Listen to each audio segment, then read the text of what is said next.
નમસ્કાર વિદ્યાર્થી મિત્રો, અર્થશાસ્ત્રમાં આલેખ અર્થશાસ્ત્ર વિષયમાં આપ સૌનું સ્વાગત છે. આજથી આપણે ધોરણ 12 અર્થશાસ્ત્ર વિષયની શરૂઆત કરવા જઈ રહ્યા છીએ. ચેપ્ટર 1 અર્થશાસ્ત્રમાં આલેખ. આલેખનું ઇકોનોમિક્સમાં શું મહત્વ છે, શા માટે આલેખ માત્ર અર્થશાસ્ત્રમાં નહીં પણ બીજા વિષયમાં પણ એનું ખૂબ મહત્વ છે. આકૃતિ અને આલેખનો અર્થ, ત્યાંથી આની શરૂઆત થાય છે. હવે તમે જુઓ, અહીંયા જનરલી તમને આવા મુદ્દાઓ આપે છે કે ભાઈ આકૃતિ અને આલેખનો અર્થ. આકૃતિ અલગ અલગ પ્રકારની આપી છે, આલેખોના બી પ્રકારો આપ્યા છે. તમે ધોરણ 11માં ગઈ સાલમાં અલગ અલગ પ્રકારના આલેખનો અભ્યાસ કર્યો છે. અહીંયા પણ આપણે એવા જ પ્રકારની આકૃતિઓ અને આલેખનો અભ્યાસ આપણે કરીશું, જેમ કે સાદી સ્તંભાકૃતિ, પાસેની સ્તંભાકૃતિ, વિભાજિત સ્તંભાકૃતિ, એવી અલગ અલગ પ્રકારની આકૃતિઓ અને આલેખ આપણે સમજીશું. ત્યારબાદ અર્થશાસ્ત્રના અભ્યાસમાં ટેકનોલોજી, જે પ્રમાણે આજે આપણે અત્યાર બી જે એજ્યુકેશન મેળવી રહ્યા છીએ, એ પણ સીધી વસ્તુ છે કે ભાઈ ટેકનોલોજીને જ આભારી છે. એમાં કોમ્પ્યુટર ટેકનોલોજી, ઇન્ટરનેટનું જોડાણ એટલે કે ઇન્ટરનેટ ટેકનોલોજી, અને સીડી, જેને આપણે કોમ્પેક્ટ ડિસ્ક કહીએ છીએ, આવા આ ચેપ્ટરના હાઇલાઇટના મુદ્દા છે. તો વિદ્યાર્થી મિત્રો, આપણે શરૂઆત કરીએ આ ચેપ્ટરની. દરેકને ખબર છે કે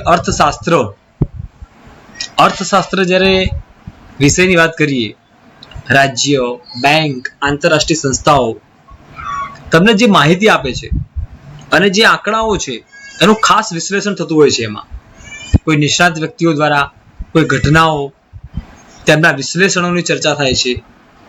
ત્યારે સામાન્ય વ્યક્તિઓને તેમાં રસ પડતો નથી. સીધી વસ્તુ છે કે આજે કોઈ પણ વસ્તુને જ્યારે હાઇલાઇટ કરવામાં આવે, પ્રેઝન્ટેશન કરવામાં આવે, તો સીધી વસ્તુ છે કે આપણને એમાં રસ પડશે. બાકી તમામ પ્રકારના મુદ્દા વાંચવામાં અત્યારે કોઈને રસ છે નહીં.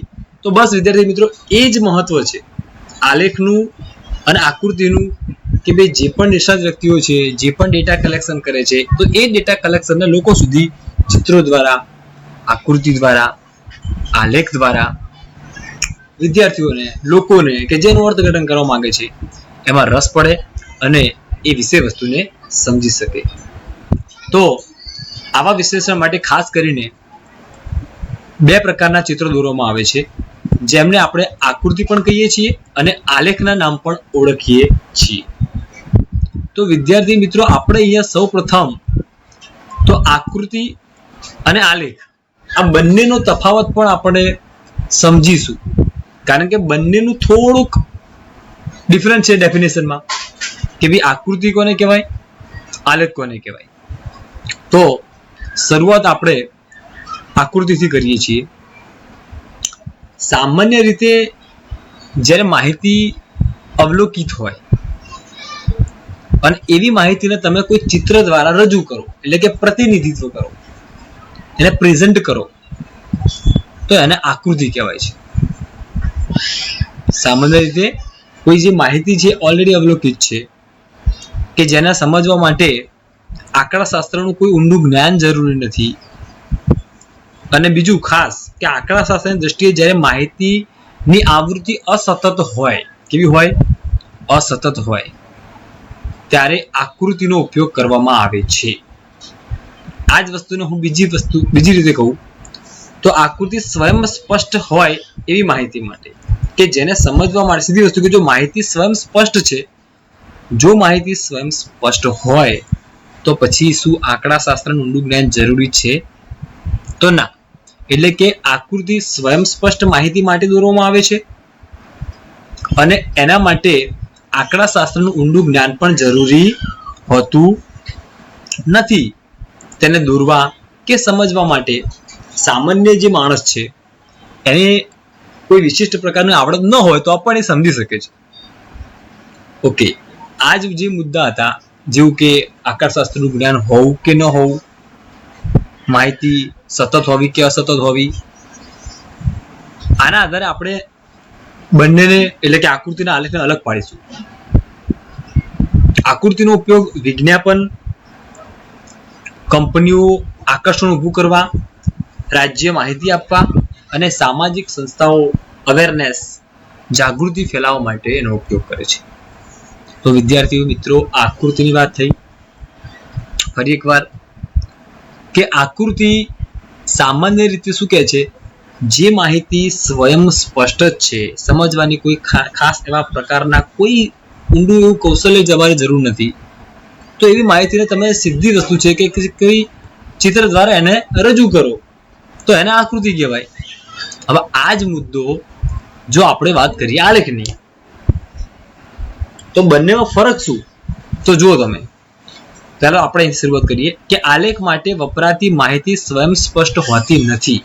ત્યારે મુદ્દો થોડો ડિફિકલ્ટ બને છે કે તમને જે માહિતી મળી છે, જો એ માહિતી સ્વયં સ્પષ્ટ નથી, એનો મતલબ શું થયો કે જો સ્વયં સ્પષ્ટ નથી તો પછી આપણે એને સમજવા માટે કોઈ ચોક્કસ મેથડની ઉપયોગ કરવો પડશે, વિશિષ્ટ પ્રકારનું જ્ઞાન જોશે, જે આપણે હમણાં બી વાત કરી કે પેલામાં તો જરૂર પડતી નથી. તો આમાં વિશિષ્ટ કૌશલ્ય, વિશિષ્ટ આવડત એ મચ રિક્વાયર્ડ છે, એ કમ્પલસરી હોવી જોઈએ. અને જ્યારે આવી માહિતી હોય અને પછી આપણે એવી માહિતીને ચિત્ર દ્વારા રજૂઆત કરીએ કે પ્રતિનિધિત્વ કરીએ તો એનું નામ પડે છે આલેખ. ખ્યાલ આવ્યો?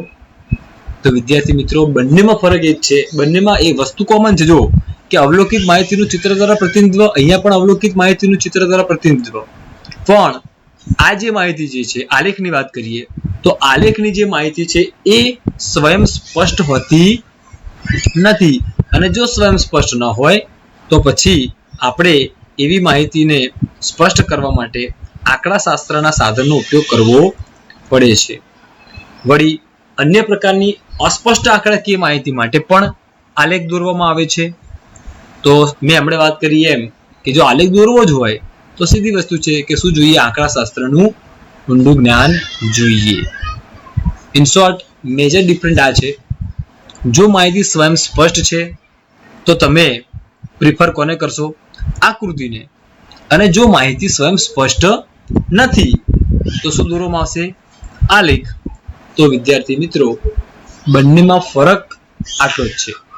જો આકૃતિ છે તો માહિતી સ્વયં સ્પષ્ટ જ છે, તો ઊંડા પ્રકારનું કોઈ વિશિષ્ટ જ્ઞાન જરૂર નથી.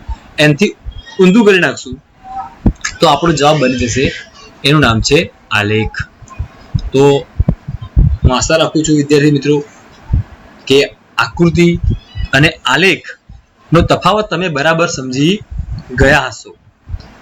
તમને એક અસતત પ્રકારનું આવૃત્તિનું ઉદાહરણ પણ આપવામાં આવ્યું છે, જે તમે ગઈ સાલ કિંમત અને માંગ એમાં ભણી ગયા છો. જ્યારે સતતના ઉદાહરણ પણ આપણે જોઈ શકીએ, જે સ્ટેટમાં તમારે આવી ગયું છે. તો સતત આવૃત્તિ વિતરણ આ રીતનું હોય છે. તમારે આ જ મુદ્દો આંકડાશાસ્ત્રનો મુદ્દો છે અને આંકડાશાસ્ત્રમાં આપણે આ મુદ્દો ભણી ગયા છીએ. તો વિદ્યાર્થી મિત્રો, ફરી તમને એકવાર કહી દઉં છું કે જો આકૃતિની વાત છે તો આપણે આ વસ્તુ પણ ખાસ યાદ રાખવાની છે કે આવૃત્તિ, જ્યારે માહિતીની આવૃત્તિ અસતત હોય, કેવી હોય? અસતત. અસતત એટલે કેવી? તો આ અસતત કહેવાય. આ જે દર્શાય છે એ અસતત છે. અને જો અસતત છે, આ પ્રકારનું તમને જો આવૃત્તિ વિતરણ છે તો તમારે કમ્પલસરી શું દોરવું પડે છે? આકૃતિ દોરવી પડે છે.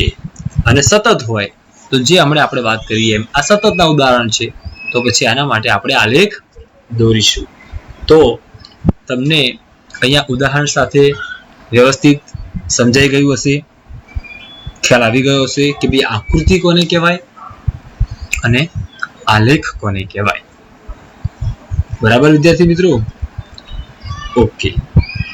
હવે જે પ્રશ્ન આપણો સૌથી મહત્વનો, હવે વિદ્યાર્થી મિત્રો આમાં બીજું તમને એક વસ્તુ ક્લિયર કરી દઉં કે પ્રશ્ન 3 માર્ક્સનો બી પૂછાય છે, 5 માર્ક્સમાં આલેખ આપણે એક દોરવાના છીએ એ આલેખ પૂછાવાનો છે અલગ અલગ પ્રકારના. મેં શરૂઆતમાં વાત કરી એમ છેલ્લો પ્રશ્ન આપણો આલેખનો આવશે. હવે પ્રશ્ન ધારો કે 3 માર્ક્સનો છે આ, પણ ધારો કે આ જ પ્રશ્નને જો 2 માર્ક્સનો મૂકવો છે તો બી મૂકી શકાય છે. તો આપણે પછી એ પ્રમાણે લેન્થ થોડીક ઓછી કરવી પડે. પણ વિદ્યાર્થી મિત્રો ખાસ ધ્યાન રાખજો, 3 માર્ક્સનો પ્રશ્નની લેન્થ મોટી જ છે. એ પ્રશ્ન તમારા મોટા જ છે. એટલે આપણે તો તમામ સાહિત્ય તૈયાર કરવાનું છે અને પછી એ લોકો જે પ્રમાણે પૂછે છે એ પ્રમાણે આપણે એમ લખવામાં મેથડમાં ફેરફાર કરી શકાય. કારણ કે 2 માર્ક્સનો પૂછ્યો છે તો પછી એની લેન્થ ઘટી જાય છે. 4 મુદ્દા લખો એટલે 2 માર્ક્સનું ઇનફ છે.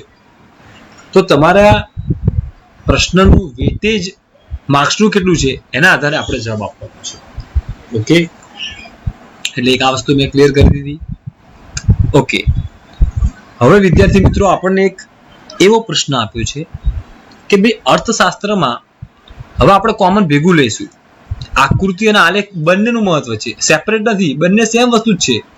કારણ કે તમે માહિતી ખાલી સતત અથવા અસતત હોય, પણ તમે રજૂ તો શાના દ્વારા કરવાના છો?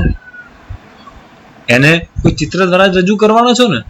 ઓકે, તો તમને પરીક્ષામાં એક એવો પ્રશ્ન પૂછાય છે કે ભાઈ અર્થશાસ્ત્રમાં આકૃતિ તથા આલેખનું મહત્વ ચર્ચો. શું પૂછાય છે? અર્થશાસ્ત્રમાં આકૃતિ તથા આલેખનું મહત્વ ચર્ચો. શું મહત્વ છે? ચેપ્ટર આખું આલેખ ઉપર ડિપેન્ડ છે તો એનું ઘણું બધું મહત્વ હશે. તો જ અભ્યાસક્રમમાં 12મા ધોરણમાં એ એકમ તરીકે સામેલ થયું છે. તો વિદ્યાર્થી મિત્રો પહેલો જ મુદ્દો આપણે જોઈએ કે સામાન્ય રીતે અઘરો અને અટપટો જે પણ કંઈ તમને કોઈ એવો મુદ્દો લાગે છે અર્થશાસ્ત્રનો અભ્યાસ, એને તમે આકૃતિ દ્વારા સરળ બનાવી શકાય છે અને આલેખ દ્વારા એને સ્પષ્ટ બનાવી શકાય છે. કોઈ માહિતી છે, અઘરી માહિતી છે, અટપટી માહિતી છે, સમજવામાં બહુ જ મુશ્કેલ પડે છે, તો આ પ્રકારની માહિતીને તમે સરળતાથી આકૃતિ અને ચિત્ર જુઓ એટલે આપણને 50% તો એમને જ ખ્યાલ આવી જાય કે શું કહેવા માંગે છે. એક ઉદાહરણ તમને આપું કે આજે તમે બધા જ્યારે ક્રિકેટ જુઓ છો, ક્રિકેટ મેચ જોતા હશો દરેક. અમુક લોકોને કદાચ રસ ના આવ્યો હોય તો ના જોતા હોય, પણ કદાચ તમે T20 અથવા કોઈ પણ મેચ ચાલતી હોય ત્યારે અમુક ઓવર પછી એ લોકો આલેખ બતાવતા હોય. અને હવે તો આડા આલેખ પણ બતાવે છે, ફેમસ થયા છે. કહેવાનો અર્થ મારો એટલો જ છે કે આડા આલેખ છે, ઊભા આલેખ છે, બરાબર છે. તમે ધારો કે 20 ઓવરની મેચ છે, 15 ઓવર પછી તમે ધારો કે ટીવી જોવાનું ચાલુ કર્યું અને 16મી ઓવરમાં એ આલેખ તમને બતાવે છે. તો વિદ્યાર્થી મિત્રો એ 15 ઓવર સુધી શું બની ગયું તમે માત્ર ખાલી એ આલેખ જોશો ને એટલે એ વાત તમારી ક્લિયર થઈ જશે. બસ તો અહીંયા એ જ કહેવા માંગે છે કે અઘરો અને અટપટો જે અર્થશાસ્ત્રનો વિષય છે એને સરળ બને છે. ઓકે, મુદ્દા નંબર 2 ઉપર આવીએ. અર્થતંત્રમાં આવતા કેટલાક પરિબળોના જુદા જુદા વર્ષોના વલણો સહેલાઈથી સમજી શકાય છે આકૃતિ અને આલેખ દ્વારા. કે ભાઈ મેં તમને હમણાં અહીંયા તમને એવું કીધું કે વર્ષની વાત કરી છે, હમણાં આપણે સમયની વાત કરી, આપણે ઓવર એક આલેખ જે ઉદાહરણ લીધું એમાં ઓવરની વાત કરી કે પહેલી ઓવરમાં શું હતું, બીજી ઓવરમાં શું હતું, ત્રીજી ઓવરમાં શું હતું, કેટલા રન હતા, કેટલી વિકેટ હતી. અહીંયા આપણને વર્ષ આપ્યા છે કે ભાઈ ધારો કે વસ્તીની વાત કરીએ કે 1901માં કેટલી વસ્તી હતી, 1951માં કેટલી વસ્તી થઈ, 1981માં કેટલી વસ્તી થઈ અને છેલ્લે 2011માં. તો આપણે આનો આલેખ બનાવીએ તો આપણે વર્ષોની શું કરી શકીએ છીએ? સહેલાઈથી તુલના કરી શકીએ છીએ. બરાબર? ઓકે વિદ્યાર્થી મિત્રો, મુદ્દા નંબર 3 ઉપર આવીએ. અર્થતંત્રના વિવિધ ક્ષેત્રોમાં થતા ફેરફારો પણ સહેલાઈથી સમજી શકાય છે. તમામ ક્ષેત્રો, અલગ અલગ ક્ષેત્રો, તમે આલેખ અને આકૃતિ એ કોઈ પણ ક્ષેત્રની બનાવી શકશો. એ પછી કૃષિ ક્ષેત્ર હોય, સેવા ક્ષેત્ર હોય કે કોઈ પણ ક્ષેત્ર આપણે લઈ શકાય. તમને ખબર છે કે આપણું જે પ્રાથમિક ક્ષેત્ર છે એ કયું છે? બોલો જો. પ્રાથમિક ક્ષેત્રમાં શું આવે?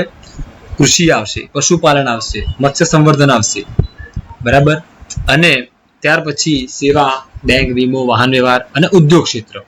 તો આવા અલગ અલગ ક્ષેત્રોનો તમે જો કોઈ તુલના કરવા માંગતા હોય, અર્થઘટન કરવા માંગતા હોય, એ પણ થઈ શકે છે. મુદ્દા નંબર 4, અર્થતંત્રના કેટલાક પરિબળો માટેની વર્ગો, પ્રદેશો, ક્ષેત્રો તેમજ સમયગાળા વચ્ચેની સરખામણી સહેલી થઈ શકાય છે. કોઈ બી પરિબળ છે, તમારે કોઈ બે પ્રદેશની તુલના કરવી છે, બે વર્ગની તુલના કરવી છે, કૃષિની તુલના તમારે ધારો કે ઉદ્યોગ જોડે કરવી છે, તમારે ધારો કે કૃષિની તુલના 1951ની કૃષિની તુલના 2001ના કૃષિ સાથે કરવી છે, તો એ પણ આપણે આલેખની મદદથી કરી શકીએ છીએ.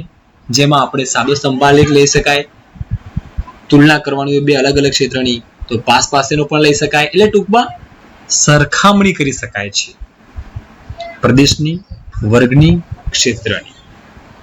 ઓકે વિદ્યાર્થી મિત્રો, તો ત્યાર પછી આવે છે મુદ્દા નંબર 5 કે અર્થશાસ્ત્રની કેટલીક અઘરી બાબતોને સમજવા અને સમજાવવા પાછળ લખનાર અને વાંચનારનો સમય તથા શક્તિ બચે છે. જેમ કે અત્યારે હું તમને આ બોલીને સમજાવી રહ્યો છું, પ્રેઝન્ટેશન મેં બનાવેલું જ છે, તમે જોઈ શકો છો, તમારી પાસે બી બુક છે, બરાબર છે. તો આજે કોઈ આ જ વસ્તુને ધારો કે પ્રેઝન્ટેશન મેં કર્યું, તો તમે તો અહીંયા છો નહીં, છતાં એ વસ્તુને તમે દેખી પણ શકો છો, સમજી પણ શકો છો. એક્ઝેક્ટલી હું એ જ કહેવા માંગુ છું કે જ્યારે કોઈ ચિત્ર તમે જુઓ છો, આલેખ જુઓ છો, તો આટલા વર્ષોની તે તુલના કરી છે, તો એ તુલના બહુ જ સરળ બનશે. સમજાવવા વાળા અને સમજવા વાળા જે બે પક્ષકારો છે, એ બંને પક્ષકારનો લખવાનો અને વાંચવાનો સમય અને શક્તિ બચે છે. ઓકે વિદ્યાર્થી મિત્રો, અને મુદ્દા નંબર 6 કે ભાઈ કેટલાક અઘરા સિદ્ધાંતોની વાત કરીએ. હવે આ તમે અઘરા સિદ્ધાંત એટલે તમે વાત કરો, હવે આપણે એક વસ્તુ એવું ભણી ગયા છીએ કે માંગ અને પુરવઠો, રાઈટ. પુરવઠાનું વિસ્તરણ સંકોચન, જે આપણે આ પુરવઠાનું વિસ્તરણ સંકોચન, માંગનું વિસ્તરણ સંકોચન. તો માંગ એટલે શું, પુરવઠો એટલે શું, જેને આપણે 11મા ધોરણમાં આપણે આકૃતિ દ્વારા સ્પષ્ટ કરી ચૂક્યા છીએ. જેટલી આકૃતિ હતી તો તમે મોટા ભાગનું જે આકૃતિ જેને ખબર હતી, અનુસૂચિ અને આકૃતિ, તો એના ઉપરથી આખા પ્રશ્નનો ખ્યાલ આપણને આવી જતો હતો. આવી જતો હતો કે નતો આવી જતો? હા, આવી જતો. Very good. તો બસ એ જ આપણે અહીંયા એનું મહત્વ બતાવ્યું છે કે ભાઈ અર્થશાસ્ત્રમાં કોઈ એવા સિદ્ધાંતો હોય છે, ડિમાન્ડ, સપ્લાય, માંગ, પુરવઠો. તો આવા સિદ્ધાંતને આપણે ખૂબ જ સરળથી રજૂ કરી શકીએ છીએ. એ આકૃતિ અને આલેખનું મહત્વ છે. તો બસ વિદ્યાર્થી મિત્રો, અહીંયા આ પ્રશ્ન પૂરો થાય છે. તમને પ્રશ્ન પૂછાય કે અર્થશાસ્ત્રમાં આકૃતિ અને આલેખનું મહત્વ શું, તો દરેકને આવડશે કે હા, અમારા સાહેબે શીખવાડ્યું હતું. જેમ કે ફરી એકવાર આપણે એનું રિવિઝન કરી લઈએ મોટું. પહેલું કે છે અઘરો અને અટપટો લાગતો અર્થશાસ્ત્રનો અભ્યાસ ખૂબ જ સરળ બનશે. જુદા જુદા વર્ષના વલણો તમે સહેલાઈથી સમજી શકશો. અલગ અલગ ક્ષેત્રોના ફેરફારો જે થશે, અહીંયા અલગ વર્ષોના વલણો, એવી રીતે અહીંયા અલગ અલગ ક્ષેત્રોના જે ફેરફાર થાય એ જે સમજી શકાય. આ ઉપરાંત કેટલાક પરિબળો માટે વર્ગો, પ્રદેશો, ક્ષેત્ર, સમયગાળો. અર્થશાસ્ત્રની કેટલીક અઘરી બાબતોને સમજવા અને સમજાવવા પાછળ આપણે મેં તમને વાત કરી કે અમુક વાર કેવું બને કે વિષય વસ્તુને સમજાવવું છે, પણ જ્યાં સુધી પ્રોપર પ્રેઝન્ટેશન નહીં હોય તો હું દરેક લોકોને કદાચ નહીં સમજી શકું. પણ જો એકદમ આકર્ષક, તમે જુઓ આ જાહેરાત હોય છે, બરાબર. હવે જાહેરાતમાં કેટલું બધું આકર્ષણ હોય. આપણે બધા જે પણ વસ્તુઓ, જે પણ સેવાઓ એનો લાભ લઈએ છીએ, ટીવી જોવા બેસીએ, બરાબર. તો ટીવીના અંદર એડ આવે કે ભાઈ નિરમા વોશિંગ પાવડર કે કોઈ પણ ઘણી બધી એડ આવે. કોઈ ઠંડા પીણાની એડ આવે, કોઈ સાબુની એડ આવે, અને આ બધી આકર્ષણ બહુ હોય એમાં. આપણે જ્યારે એ વસ્તુ ખરીદવા જઈએ એટલે આપણા મગજમાં પેલું યાદ આવે કે હા, થમ્સઅપ એટલે કે એમાં એનર્જી ડ્રિંક એમ. એટલે આપણા મગજમાં પહેલેથી એક એવું એક માનસિકતા ઘર કરી ગઈ છે.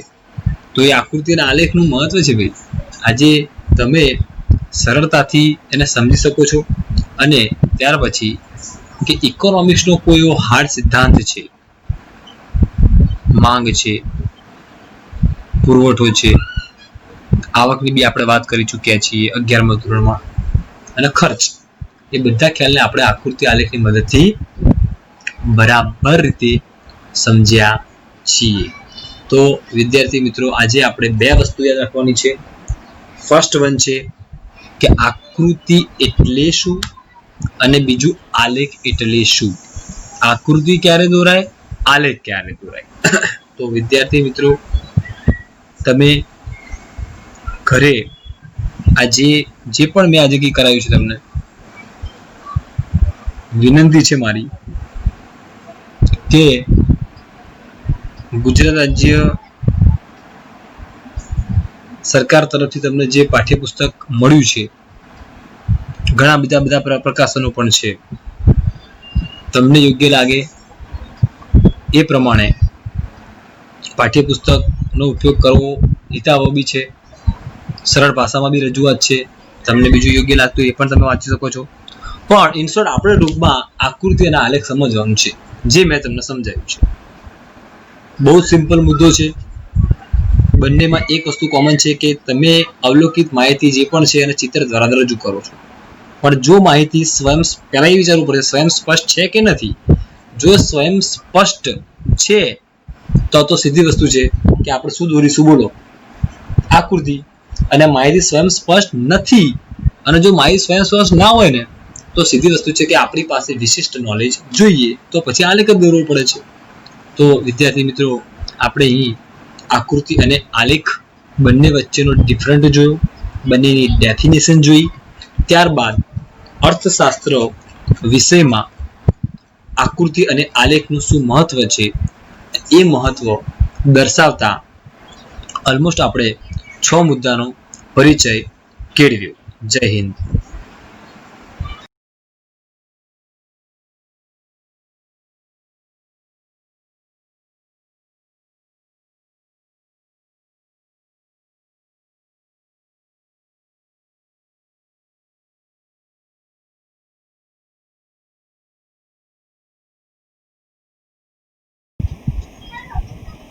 નમસ્કાર વિદ્યાર્થી મિત્રો, આપણે શરૂઆત કરી હતી આકૃતિ અને આલેખ એટલે શું, બંનેની વ્યાખ્યાઓ આપણે સમજ્યા. તફાવત પણ આપણે એના ઉપરથી લખવાનું છે. માહિતી સ્વયં સ્પષ્ટ હોય અથવા માહિતી સ્વયં સ્પષ્ટ ન હોય છે. જો માહિતી સ્વયં સ્પષ્ટ છે તો સીધી વસ્તુ છે કે એના માટે કોઈ વિશિષ્ટ પ્રકારની આવડત જ્ઞાનની જરૂર હોતી નથી. અને જો માહિતી ધારો કે સ્વયં સ્પષ્ટ નથી, તો એને સમજવા માટે ઊંડા જ્ઞાનની જરૂર પડે છે. તો આપણે ઇન શોર્ટ આકૃતિ કોને કહેવાય, આલેખ કોને કહેવાય, આકૃતિ ક્યારે દોરવી, આલેખ ક્યારે દોરવો, એની સમજ તો આપણે મેળવી. હવે ત્યાર પછી આપણે એના ઉદાહરણ પર લીધા, સતત આવૃત્તિ વિતરણ, અસતત આવૃત્તિ વિતરણ, અને ત્યારબાદ આપણે એક પ્રશ્ન પણ ભણ્યા. કયો પ્રશ્ન ભણ્યા કે ભાઈ આકૃતિ અને આલેખ એનું મહત્વ શું, રાઈટ? આટલું આપણે, અને એમાં 6 મુદ્દાઓનો આપણે અભ્યાસ કર્યો હતો કે ભાઈ અર્થતંત્રના અંદર અઘરા પ્રશ્નો છે, સંકલ્પનાઓ છે, માંગના જેવા નિયમો છે. તમારે કોઈ સમયની તુલના, ક્ષેત્રની તુલના કરવી છે, તો તમે સીધી રીતે આપણે એને આકૃતિના આલેખની મદદથી આપણે તુલના કરી શકીએ છીએ. બરાબર છે વિદ્યાર્થી મિત્રો? તો આજે એવો જ એક નવા પ્રશ્નની શરૂઆત કરવા જઈ રહ્યા છીએ. પ્રશ્નનું હેડિંગ તમે જોઈ શકો છો કે આકૃતિ અને આલેખ દોરતી વખતે ધ્યાનમાં રાખવાની બાબતો. વિદ્યાર્થી મિત્રો, આ પ્રશ્ન થિયરિકલ છે. જ્યારે તમે આકૃતિ અને આલેખ દોરશો ને, કોઈ પણ આલેખ, કોઈ પણ આકૃતિ, આ થિયરિકલ પ્રશ્ન ખૂબ જ જરૂરી છે. એક સ્ટેપ એકચ્યુઅલી આ પ્રેક્ટિકલ વસ્તુ છે. તમે જ્યારે આલેખ દોરો છો તમે આ બધા મુદ્દાનો ઉપયોગ કરો જ છો, પણ આપણે એને લખવાના છે થિયરિકલ. પ્રશ્ન પૂછાય છે કે ભાઈ આકૃતિ અને આલેખ દોરતી વખતે ધ્યાનમાં રાખવાની બાબતો. Is that clear? ઓકે. જો યાદ રાખજો, તમે જ્યારે આલેખ દોરો છો ત્યારે નાની વિગતો આકૃતિ કે આલેખના અંદર કઈ ધરી ઉપર શું દર્શાવવાનું છે, શું લખવાનું છે, સ્કેલમાં આપેલું રાખવું જોઈએ, આ દરેક બાબતો સચોટ યોગ્ય રીતે લખવી ખૂબ જરૂરી છે. નહીતર એવું બને કે તમે જે માહિતીનું ચિત્ર દ્વારા પ્રતિનિધિત્વ કર્યું છે, જો ખોટી માહિતી આવી જાય તો સામેવાળી વ્યક્તિ સમજવામાં થોડીક મિસઅન્ડરસ્ટેન્ડિંગ કરી શકે છે, પોસિબિલિટી છે. એટલે આકૃતિ નીટ એન્ડ ક્લીન, સામેવાળી વ્યક્તિને સમજાય એવી સરળ, સ્પષ્ટ હોવી જોઈએ. ઓકે, તો ચલો આપણે વિદ્યાર્થી મિત્રો એવી જ એક સરળ આકૃતિ કઈ રીતે બનાવી એનું જ્ઞાન મેળવીએ. હેડિંગ આપણું છે કે ભાઈ આકૃતિ અને આલેખ દોરતી વખતે ધ્યાનમાં રાખવાની બાબત. ક્લિયર? પહેલો મુદ્દો શું કહે છે કે ભાઈ આકૃતિ અને આલેખનો હેતુ શું છે? એનો વિશ્લેષણ અને સરખામણી કરવાનો હોવાથી દોરતી વખતે કેટલીક બાબતો ધ્યાનમાં રાખવી જોઈએ. શાના માટે? એનો હેતુ શું છે કે સામેવાળી વ્યક્તિને આપણે આકૃતિ શાના માટે દોરીએ છીએ, આલેખ શાના માટે દોરીએ છીએ? તો માહિતીનું વિશ્લેષણ કરવા, બે માહિતીને સરખાવવા, એના તુલના કરવા, એમાંથી એનું અર્થઘટન કરવા, એના માટે આલેખ દોરી રહ્યા છીએ. તો એ આલેખ સચોટ હોય એ ખૂબ જરૂરી છે. મુદ્દા નંબર 1, આકૃતિ અને આલેખના પ્રકાર. પહેલો મુદ્દો શું કહે છે? પ્રકાર. હવે તમને જ્યારે માહિતી આપેલી છે, બરાબર છે, સતત છે કે અસતત છે, પણ પહેલો જ પ્રશ્ન આપણા મગજમાં એ ઊભો થાય કે ભાઈ આમાં હું કયો આલેખ દોરું, આમાં હું કઈ આકૃતિ દોરું. તમને સ્પષ્ટ સૂચના આપેલી હોય, બરાબર છે, તો કોઈ સવાલ આવતો જ નથી. કીધું હોય કે ભાઈ સાદી સ્તંભ આકૃતિ દોરો, તો આપણે એ જ દોરવાની જે કીધી હોય એ. પણ અમુક વખત કદાચ એવી વિગત તમને આપવામાં ન પણ આવે, અને એવું પણ બનતું હોય કે એક જ પ્રકારની માહિતી માટે તમે બે અલગ આકૃતિ કે આલેખ પણ દોરી શકતા હોય. તો તમારા માટે પહેલો પ્રશ્ન એ બને છે કે એ માહિતી ઉપરથી કયો આલેખ મારે દોરવો, કે જે તો એનો સાચો આન્સર તો એવો જ હોઈ શકે કે જે આલેખ સરળ હોય, સ્પષ્ટ હોય, સમજાવવામાં અને સમજવામાં બંનેમાં ખૂબ સરળ હોય, એવા જ આલેખની પસંદગી કરવી હિતાવહ છે. રાઈટ? હવે જો આપણે વાત કરીએ તો કોઈ પણ ચિત્રને વધુ આકર્ષક અને અસરકારક બનાવવા માટે તેના પ્રકારની પસંદગી એક સૌથી અગત્યની બાબત બને છે. વિદ્યાર્થી મિત્રો ધ્યાન રાખજો. દાખલા તરીકે મેં હમણાં તમને કીધું એમ કે કેટલીક માહિતી તમે વિભાજિત સ્તંભ આકૃતિ દ્વારા પણ દોરી શકો છો, અથવા વૃત્તાંશ આકૃતિ દ્વારા પણ દોરી શકો છો. તો આ બેમાંથી કઈ આકૃતિ વધુ અસરકારક બને તે માટેની પસંદગી કરવી ખૂબ જરૂરી છે. મેં કીધું કે માહિતી તમને આપી છે, તમે એના ઉપરથી બે અલગ પ્રકારના આલેખ દોરી શકો છો. તો પહેલો જ મુદ્દો એ આવે છે કે તમારે શું કરવું પડે? પ્રકાર પસંદ કરવો પડે.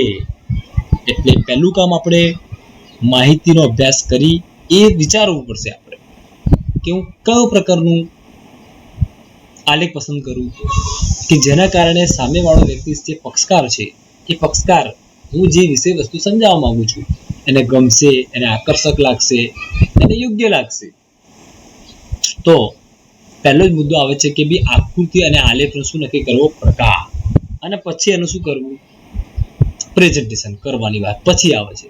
પણ પહેલા પ્રકાર નક્કી કર્યો, પછી આપણે નક્કી કરશું ને કે ભાઈ આપણે નક્કી કર્યું કે મારે તો વિભાજિત સ્તંભાકૃતિ દોરવી છે, એ નક્કી થઈ ગયું. બસ પછી બીજા મુદ્દા આપણે પછી લઈએ છીએ.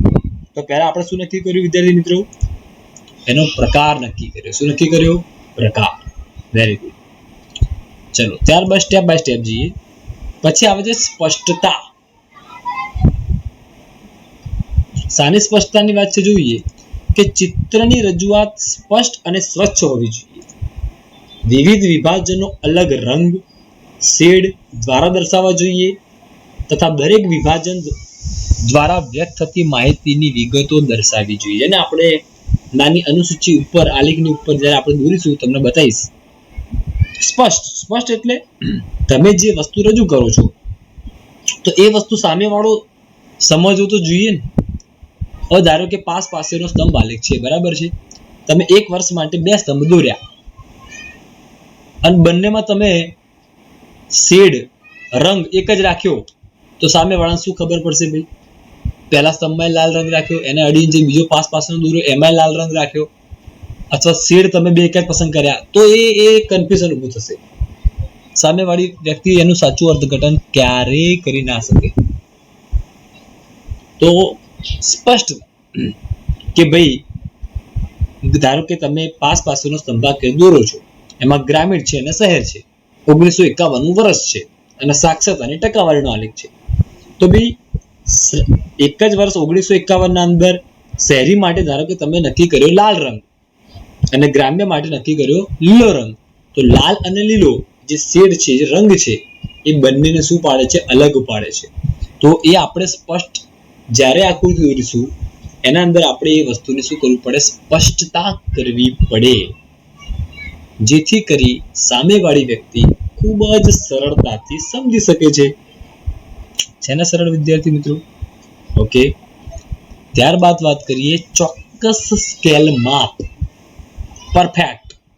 કારણ કે હંમેશા તમે જો આલેખ દોરો છો, આકૃતિ દોરો છો, તો આલેખનું સ્કેલ માપ એ ખૂબ જ મોટી અસર કરશે. પહેલો મુદ્દો કે જો ચોક્કસ સ્કેલ માપ તમે યોગ્ય સ્કેલ માપ લેતા નથી અને જો આકૃતિની શરૂઆત કરી દીધી તો કદાચ એવું બનશે કે તમને જે માહિતી આપી છે એ માહિતીને દર્શાવવા માટે તમારો આલેખ નાનો પડશે અથવા મોટો પડી જાય, એવું બની શકે. ધારો કે હું તમને એક ઉદાહરણ આપું કે ભાઈ 1951 થી માંડી અને 2001 સુધીની આપણે આકૃતિ દોરવાની છે, બરાબર છે, આલેખ દોરવાનું છે. ઓકે. હવે એમાં ધારો કે આપણે વિચારીએ કે સાક્ષરતાનો આલેખ દોરવો છે, તો દરેક વર્ષના આંકડા અલગ અલગ વર્ષ આપ્યા છે. ધારો કે 10 વર્ષ આપ્યા છે, ચલો વિચારીએ 10 વર્ષ આપ્યા છે. આ 10 વર્ષનો આપણે 10 વર્ષની અલગ અલગ આંકડાકીય માહિતી આપી છે. એમાં ધારો કે 97% પણ આપ્યું છે, બરાબર, 30% પણ આપે છે, 40% બી આપે છે, 50% પણ આપે છે. તો તમે જ્યારે એ સ્કેલ માપ નક્કી કરશો કે મારે પહેલું જે સ્કેલ માપ કેટલું લેવું, કોઈ ધારો કે 0 શરૂ કરે ને સીધું પહેલામાં 100 લખી નાખે પહેલા ખાનામાં જ, બરાબર છે, તો એનો આલેખ એ પહેલા ખાનામાં જ બધું આલેખ આવી જાય. ખબર પડે શું કહેવા માંગુ છું? એકચ્યુઅલી આપણે જ્યારે આ જ વસ્તુ હું તમને દોરાઈશ અહીંયા ત્યારે તમને વધારે એ ક્લિયર બનશે કે સ્કેલ માપ કેવી રીતે લેવું. હકીકતમાં જો સ્કેલ માપ તમારે જો યોગ્ય લેવું હોય તો પહેલા શું કરવું પડે કે સૌથી ઓછામાં ઓછી વેલ્યુ કેટલી છે અને સૌથી મેક્સિમમ વેલ્યુ કેટલી છે એ નક્કી કરી દેવી પડે. કે ભાઈ આપણને ખબર પડી કે ભાઈ ઓછામાં ઓછા આપણે 30 બતાવવાના છે અને મેક્સિમમ આપણે કેટલા બતાવવાના છે? ધારો કે 97% બતાવવાના છે. તો આપણો આલેખ 30 અને 97 એની વચ્ચે આવવાનો છે. એ આપણું મગજમાં એક કોન્સેપ્ટ ક્લિયર થઈ ગયો કે આપણું સ્કેલ માપ એવું હોવું જોઈએ કે જેથી કરી આલેખ અતિશય મોટો કે અતિશય નાનો પણ ના આવે, કોઈ ગૂંચવણો ઊભો થાય નહીં, એવો આલેખ આપણે બનાવવાનો છે. તો એના માટે શું નક્કી કરવું પડે? ચોક્કસ સ્કેલ માપ. Okay, very good. ત્યાર પછી આવે છે આકૃતિ કે આલેખની બંને ધરની પરની જે વિગતો છે એ સ્પષ્ટ દર્શાવવાની. આકૃતિ હોય કે આલેખ, તેની બંને ધરી એટલે x અને y. x ઉપર અને y ઉપર તમે અમુક વિદ્યાર્થીઓ ઉતાવળમાં આલેખ દોરતા આવડતું હોય છે એટલે આલેખ દોરવાનું ચાલુ કરી દે છે, પણ આડી ધરી OX ઉપર કશું લખતા નથી કે ભાઈ વર્ષ છે, સમય છે, સ્થળ છે, કશું લખતા નથી. અને OY ઉપર પણ સૌથી મહત્વનું કે OY ઉપર ધારો કે તમને આલેખ જે રહ્યો કે વર્ષ આપ્યા છે અને બીજું આપ્યું છે ધારો કે સાક્ષરતા. હવે નીચે OX ઉપર તમે OX લખો છો બરાબર, પણ તમે ત્યાં વર્ષ લખતા નથી અને OY ઉપર સાક્ષરતાનો દર લખતા નથી. મને એમ કહો કે તમે આખો આલેખ દોરી નાખો તો સામે વાળો શું અર્થઘટન કરશે? એને ખબર જ નહીં પડે કે ભાઈ આ શું છે, આ તુલના કોની કરી છે, સાક્ષરતાની કરીએ, ગરીબીની કરીએ કે મેચનો સ્કોર છે કે શું છે. કહેવાનો અર્થ એ છે કે તમે જે બે ધરી છે ને એ ધરી ઉપર આપણે જે માહિતી જે છે એ માહિતીની સ્પષ્ટ, સચોટ, યોગ્ય રજૂઆત કરવાની અને કરવાની જ છે. ત્યાર પછી જ આપણે આકૃતિ કે આલેખ દોરીશું. ઉતાવળમાં એવું થઈ જશે કે આ જ મેન વસ્તુ છે અને એ જ લખવાની રહી ગઈ. હવે સામે વાળા વ્યક્તિને કે આ આલેખ શાનો દોર્યો છે ભાઈ એ જ ખબર ના પડે. ઓકે, એટલે આ બાબત ધ્યાનમાં રાખવાની છે. ઓકે, ત્યાર પછી વાત કરીએ તો આંકડાકીય માહિતીનો સ્ત્રોત. આકૃતિ કે આલેખ જે આંકડાકીય માહિતી માટે રજૂ કરાયા હોય તે માહિતી એ ક્યાંથી મેળવવામાં આવી છે, એનો સ્ત્રોત કયો, રિસોર્સિસ કયા, તમે જો દર્શાવો તો શું થાય ખબર? એની વિશ્વસનીયતા વધી જાય. ધારો કે આપણે એમ કહીએ કે વસ્તીનો આલેખ છે બરાબર છે, તો વસ્તીના આલેખમાં જે આંકડા આપેલા હોય છે એ કે આડેધડ નથી હોતા. એની ઉપર એ લોકો આલેખમાં લખતા હોય છે ફ્રોમ તો CSO, સેન્ટ્રલ સ્ટેટિસ્ટિક ઓર્ગેનાઇઝેશન, જે કેન્દ્રીય આંકડાશાસ્ત્રી આપણી સંસ્થા છે, અમે એમાંથી આ માહિતી લીધી છે. એનો મતલબ કે તમે જે માહિતી ઉપરથી આલેખ દોર્યો છે એ કેવો છે? વિશ્વસનીય છે. એના આંકડા સાચા જ છે, કાલ્પનિક છે નહીં. અને જો એ કાલ્પનિક ના હોય, સાચા આંકડા હોય અને જો કોઈ વ્યક્તિને એનું રિસર્ચ કરવું હોય તો એવા પ્રાપ્તિ સ્થાનમાંથી જો આપણે માહિતી લીધી હોય તો એ વ્યક્તિ એનું રિસર્ચ પણ એમાં કરી શકે છે. એટલે જો તમારી પાસે એવો સ્ત્રોત હોય તો એ વધુ ઈચ્છનીય છે. મુદ્દા નંબર 6 ની વાત કરીએ. આંકડાકીય માહિતી ગણવાની રીત. જ્યારે માહિતી સ્વયં સ્પષ્ટ ન હોય, સાંભળજો વિદ્યાર્થી મિત્રો, આપણે આ મુદ્દો આગળ ચર્ચા કરી છે કે માહિતી સ્વયં સ્પષ્ટ હોય, સ્વયં સ્પષ્ટ ન હોય. અહીંયા એવું કહે છે કે માહિતી ધારો કે સ્વયં સ્પષ્ટ નથી. ઓકે, તો આંકડાશાસ્ત્ર આપણી પાસે શાના માટે છે? સ્ટેટિસ્ટિક. ક્યારે કામ આવશે? તો એ આંકડાશાસ્ત્રની મદદથી આપણે એને શું બનાવવાનું છે? સ્પષ્ટ બનાવવાનું છે. કઈ રીતના? તો એના સૂત્ર છે, એના સ્લોગન છે, એનો ફોર્મ્યુલા છે, અને એ ફોર્મ્યુલા આપણે નિદર્શન કરવું પડે. જ્યારે આપણે વૃત્તાંશ આકૃતિ દોરીશું ત્યારે આ આપણને કામ આવશે. કારણ કે આપણે જે ખૂણા શોધીશું તો કેવી રીતે શોધ્યા એનું સૂત્ર આપણને દર્શાવવું પડશે કે ટકાવારી ઉપરથી આપણે ખૂણા શોધીશું.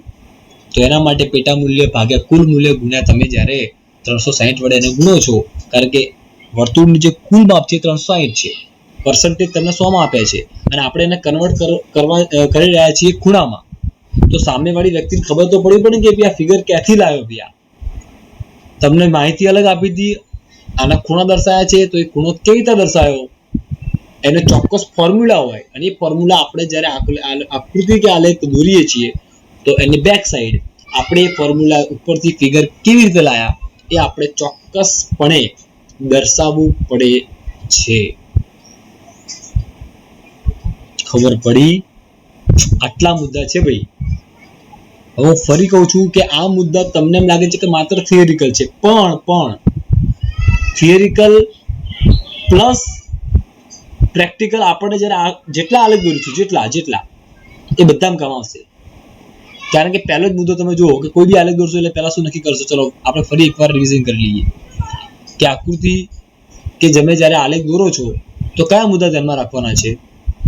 તો પહેલો જ મુદ્દો શું કહે છે? પ્રકાર. પહેલો મુદ્દો એ રાખવાનો પ્રકાર કે ભાઈ હું શું કરું એમ. માહિતી છે, મારે કયો આલેખ દોરવો? પેલો મગજમાં પ્રશ્ન આવે એટલે આપણે અલગ અલગ ઓપ્શન વિચારીએ, આ દોરું, પછી વિચાર આવે કે ભાઈ આનાથી માહિતી વધારે સ્પષ્ટ બનશે. ઓકે, તો આપણે એ પ્રમાણે આકૃતિ પસંદ કરીશું અને આલેખ દોરીશું. બીજું આમાં સ્પષ્ટતા, આપણે જે વાત કરી કે રંગ, શેડ, કલર, એની આપણે સ્પષ્ટતા કરવાની છે કે જેથી કરી એ વિષય વસ્તુ સરળ બને. સ્કેલમાં, ચોક્કસ સ્કેલમાં એટલા માટે લેવું જોઈએ કે આકૃતિ કે આલેખ વધારે પડતો મોટો અથવા વધારે પડતો નાનો ન બની જાય. બંને ધરી એક્સ અક્ષ અને વાય અક્ષ એના ઉપર જે વિગત દર્શાવવાની છે એ સચોટ દર્શાવી. તમે એ માહિતી ક્યાંથી લાયા છો, એની વિશ્વાસનીયતા શું, જો તમારી પાસે એના રિસોર્સિસ છે તો એ બતાવો કે જેના કારણે એ આલેખની વિશ્વાસનીયતા વધી જાય. અને કોઈ એવા સિદ્ધાંતો હોય, આંકડાશાસ્ત્રની પદ્ધતિનો તમે ઉપયોગ કર્યો હોય માહિતી મેળવવા માટે, તો એ પણ આપણે દર્શાવવા પડે છે. તો આકૃતિ કે આલેખ દોરતી વખતે આટલા મુદ્દા આપણા ધ્યાન પર હોવા જોઈએ. રાઈટ? આ એક પ્રશ્ન આજે આપણે લેશું. બીજું તમને હું ખાલી એટલું કહી દઉં આજે કે હવે આપણે જે પ્રશ્નો ભણવાના છીએ, હવે આપણે આલેખની શરૂઆત થશે, આકૃતિની શરૂઆત થશે. આકૃતિના પ્રકારો જો તમને ઘણા બધા આપે છે, જેમ કે ચિત્રાકૃતિ, છૂટાછવાયા બિંદુઓ જે છે, અથવા એને વિકર્ણ આકૃતિ પણ કહે છે, સમય આધારિત સામયિક શ્રેણી આપણે જેને કહેશું, કે અન્ય પરિબળ આધારિત રેખાકૃતિ, વર્તુળ, સર્કલ ડાયાગ્રામ, બાર ડાયાગ્રામ એટલે કે સ્તંભ આકૃતિ, પાઈ આપણે જે વાત કરી ને માપ શોધવાનું આવશે એ વૃત્તાંશ આકૃતિ. પણ આપણે સમય આધારિત રેખાકૃતિ, સ્તંભ આકૃતિ અને વૃત્તાંશ આકૃતિ આ ત્રણ જ આપણે ખાસ મહત્વના છે આપણે અહીંયા અભ્યાસક્રમ માટે. સમય આધારિત, સ્તંભ આકૃતિમાં પાછા અલગ અલગ પ્રકારો આવશે. સમય આધારિત પહેલો મુદ્દો, બીજો આવશે આપણો સ્તંભ આકૃતિ અને ત્રીજો આવશે વૃત્તાંશ. આવા મુખ્ય ત્રણ ભાગ છે. કયા કયા? સમય, સ્તંભ આકૃતિ અને વૃત્તાંશ આકૃતિ. આ ત્રણનો અભ્યાસ આપણે કરવાનો છે. તો સમય આધારિત શું છે, સ્તંભ આકૃતિ ક્યારે દોરવી, વૃત્તાંશ આકૃતિ ક્યારે દોરવી, અને આકૃતિ હવે જ્યારે આપણે દોરવાની છે, તો વિદ્યાર્થી મિત્રો આવતા લેક્ચરથી આપણે જ્યારે હવે નેક્સ્ટ લેક્ચર શરૂ થાય એટલે આપણે એક આલેખ જોડે લઈને બેસશું. એમાં આપણે પહેલા સમય આધારિત શરૂઆત કરીશું. સ્તંભાકૃતિમાં સાદો સ્તંભ દોરીશું, પાસેનું દોરીશું, વિભાજિત દોરીશું, બરાબર છે, અને છેલ્લે વૃત્તાંશ આકૃતિ પણ આપણે જોઈશું. તો આટલા મુદ્દાઓ વિદ્યાર્થી મિત્રો આપણે અભ્યાસમાં લેવાના છે કે જેના કારણે આકૃતિ પણ આપણે ઘેર બેઠા દોરવાની છે દરેકે. બરાબર છે? અહીંયા હું જે આકૃતિ દોરાવું, જે પ્રમાણે તમને મેથડથી કરાવું એ પ્રમાણે તમારે સરળતાથી એકવાર એની પ્રેક્ટિસ કરવાની છે. તો અત્યાર સુધી વિદ્યાર્થી મિત્રો આપણે બે પ્રશ્નો થયા. પહેલો પ્રશ્ન આપણે એ ભણ્યો ગયા લેક્ચરમાં કે ભાઈ આકૃતિ અને આલેખ એટલે શું, એ બંને વચ્ચે શું તફાવત છે. ત્યાર પછી અર્થશાસ્ત્રના અંદર આકૃતિ અને આલેખનું શું મહત્વ છે. બરાબર? ત્યાર પછી આપણે જે 5 માર્ક્સનો પ્રશ્ન પૂછાય છે કે ભાઈ આકૃતિ અને આલેખ દોરવાનો છે, તો એ આલેખ કે આકૃતિ દોરતી વખતે આપણે કયા કયા મુદ્દાને ધ્યાનમાં રાખવા જોઈએ. બરાબર ને? આપણે જ્યારે આકૃતિ દોરવાની જ છે તો એક સિસ્ટમ છે જે આપણે પ્રશ્ન આખો જોયો એના ઉપર, અને એ સિસ્ટમથી તમે જશો તો તમારો આલેખ કે આકૃતિ સચોટ આવશે અને એકદમ આકર્ષક બનશે. બીજું